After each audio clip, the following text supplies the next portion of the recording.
Chris Painter, the coordinator for cyber issues at the US Department of State. Chris, welcome to TechCrunch TV. Thanks. Chris, does the global internet need more regulation?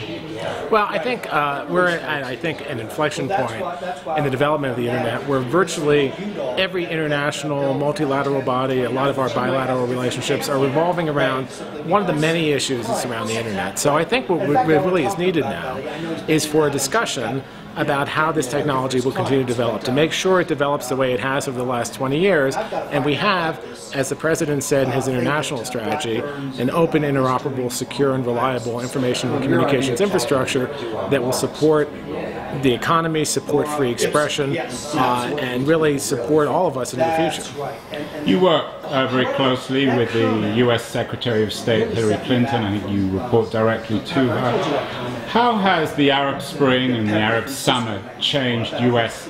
policy towards the internet? Well, I think Secretary Clinton has really since she came into office, been one of the leading lights in pushing the idea of internet freedom and the right for people to have open information and the right to connect. And she also, I think, has been a real leader in thinking of the internet and all the policies involving the internet as a cohesive whole. One of the things we're doing at the State Department, you're quite right, the Secretary established the position I now have, the new position I have, which for the first time tries to coordinate all these cyber issues, from internet freedom issues to governance issues to cybercrime issues to cybersecurity issues to military issues, all the different aspects of the internet, and have a more coherent U.S. policy. One of the things that she has said when she helped to roll out the international strategy for cyberspace is that this basket of issues, all these different issues, constitute a new foreign policy imperative, and that the way we shape the international environment here is through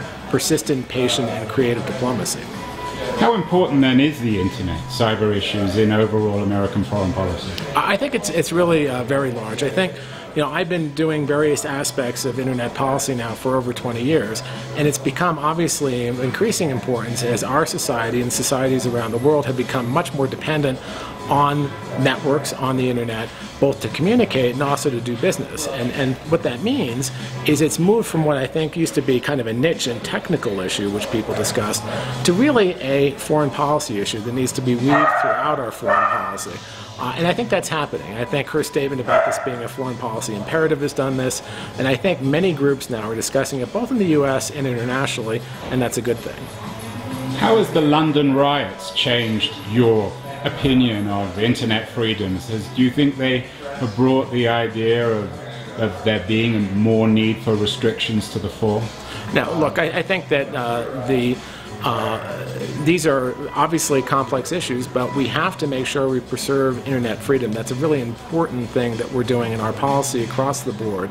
That has been a core part not only of Secretary Clinton's leadership, but also in our international strategy. It's been one of the core tenets of our policy going forward, that we need to have an open and free internet, and we also have to make sure that we're dealing with all these other issues on the internet as well. I think that sparked a lot of debate. Debate's a good thing. There's been a lot of discussion, and that discussion is continuing. How closely do you work with large U.S. internet companies, Google, Facebook, Twitter?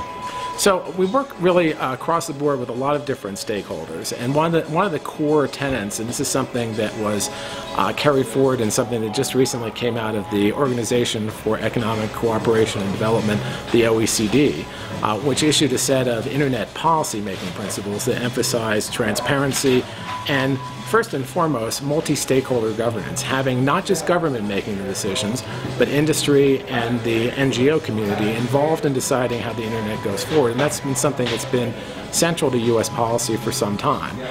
So we do work with industry, and industry is not just one thing. It's not a monolithic piece. It's not, industry is not just one set of ideas or one set of viewpoints, but we work with a wide variety of industry. I've met with many of them since they've come in. We work with NGOs, and of course we work with other governments, and we have to have all those communities coming together and making policy in this area. What about freedom, internet freedom for citizens in countries like Iran, North Korea, China? What is your message, if they happen to be watching this, in terms of America's responsibility to those people? So I think, as the Secretary said back in the speech he gave in February, that internet freedom is not just a driver for the free expression of ideas, that it has real huge social benefits, but it's also an economic driver too. Those countries who bet against that, I think, really bet against the economics that will really make those countries prosper. And I think as we're going around the world trying to build a consensus of countries around norms of behavior, around what the rules of the road will be, internet freedom is one of those core values. So what are you actually doing to help internet freedom in Syria or China or Iran? So we have a group within the State Department, our Democracy and Human Rights Shop, who's been doing a lot of work promoting internet freedom, promoting NGOs and others through funding and other programs around the world. The Secretary has been a strong spokesman for internet freedom in many addresses that she's given. That's, again, a core part of our value that we fold into all these different policy aspects that we're pursuing.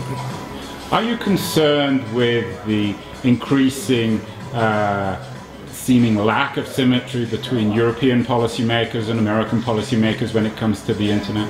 Now, I think we need to engage with Europe just like we need to engage with other parts of the world, and I think we are engaging with Europe. We're engaging with the European Union. We're engaging with various member states.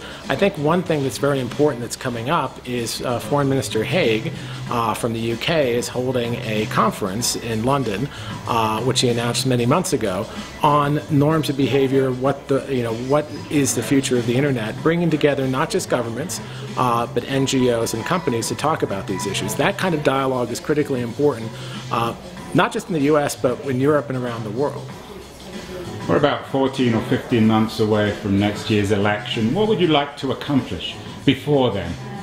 Well, I think we're in this for the long game. This is something where I really think we're at a crossroads. We're at an inflection point where the decisions we're making in a lot of these international fora now are going to determine if we're going to have the same robust and really strong internet that we've had over the last number of years, or whether it's going to get balkanized and carved up in ways that are not productive for any of us and anyone in the world community. So we need to be very engaged with companies, with NGOs, and with other countries in building this global consensus so that we can really take this policy forward. We've already made some real strong strides in that regard with respect to, for instance, the G8 Leaders Statement on the Internet and these OECD principles I mentioned. We've done training conferences, capacity building in East Africa recently, and that was a core thing we're trying to do, to reach out more to the G77, the developing world. We have a lot to do, and this is not going to be something that's going to happen overnight, but we have to keep our shoulder to the wheel and move not just with the State Department, but with all of our government to do this. At TechCrunch, we have a large audience of entrepreneurs, particularly startup entrepreneurs. How can they help you? I think one of the things, especially in this new position, that we always want to hear about is we want to hear ideas from the private sector. I'm not naive and think that we have all the answers, or really sometimes that we've thought of all the questions. The more and more I've worked in this area, the more I realize that the private sector and entrepreneurs have both solutions and thoughts about the process, and they may see things happening in the international environment that we as governments don't always see, both challenges and opportunities. And what I'd say is having that partnership and hearing from that community is very important to us. How should they contact you? Well, we have a website. It's www.state/cyber, and there's contact information there. They can send emails, they can contact us through that information. We're always happy to hear from them. Chris Painter, Coordinator for Cyber Issues, the U.S. Department of State. Thanks so much for appearing on TechCrunch TV. Sure, happy to do it. Thank you.